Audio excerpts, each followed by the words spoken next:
All right, guys, here we go. So we're doing volumes of solids revolution, and we're going to go about lines which are not the x and y axis, which sounds like it would be harder, but it's really not.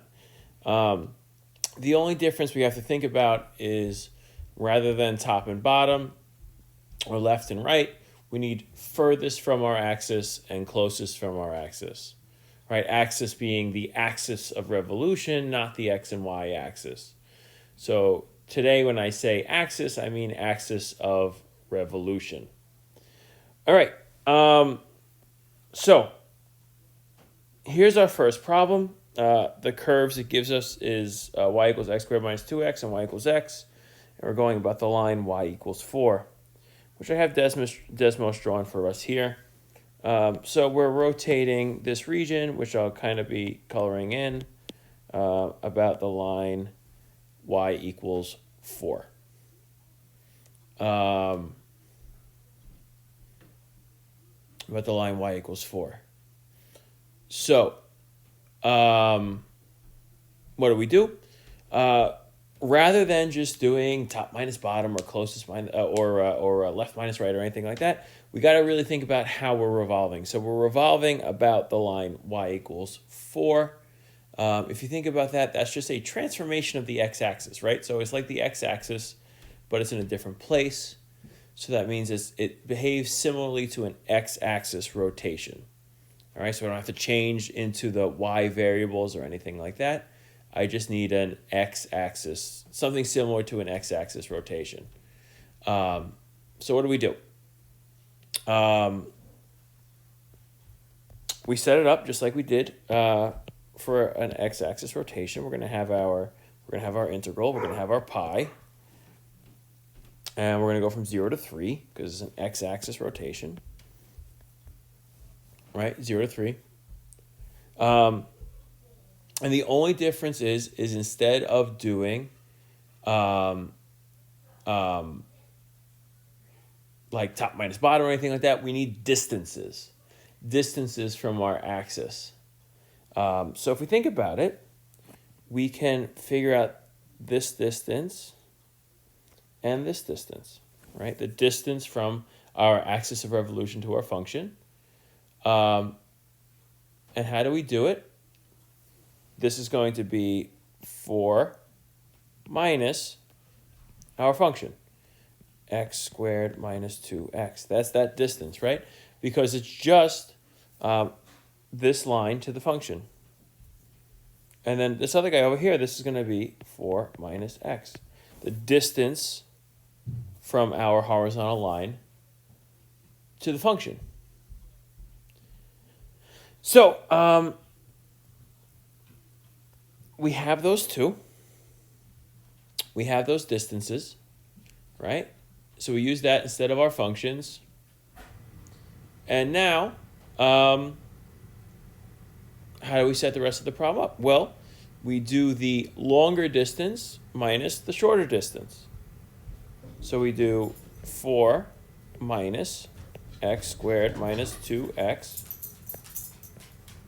squared minus 4 minus x squared dx. Right, and then we integrate that however you want to. You can multiply the whole thing out. You could do Desmos, use your calculator. Whoever gets you the integral gets you the integral. So I'll leave you to do that during the async. Now we have, I guess, just one more problem I want to go over together, and that's this other example. And we're rotating about the line x equals -1. All right? And we have that in our kind of our Desmos picture over here. And that's a vertical line. That's a vertical line, so it behaves like a y-axis rotation. So to do a y-axis rotation, we need to do to change all our functions to be in terms of y. So we have 2 square root x minus 1, so y equals 2 square root x minus 1. Y over 2 equals square root x minus 1.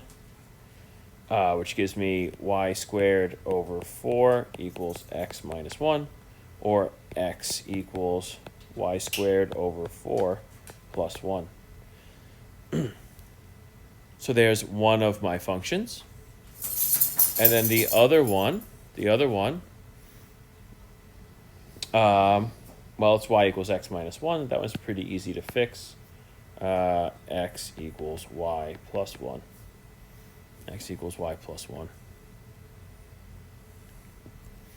So now, how do I do this? Well, it's very similar to the last one. We're going to do furthest minus closest, and we need our distances. So if you look at this, the line is the further one. The curve is the closer one. The line used to be x minus 1, so it's become y plus 1. And then the curve used to be 2 square root x minus 1. Now it's y squared over 4 plus 1. And we're going to do the same kind of setup. We're going to integrate. My y bounds are from 0 to 4. I put a pi in front of it.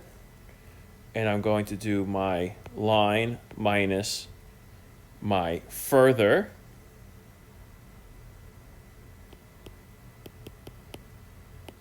squared minus my line minus my closer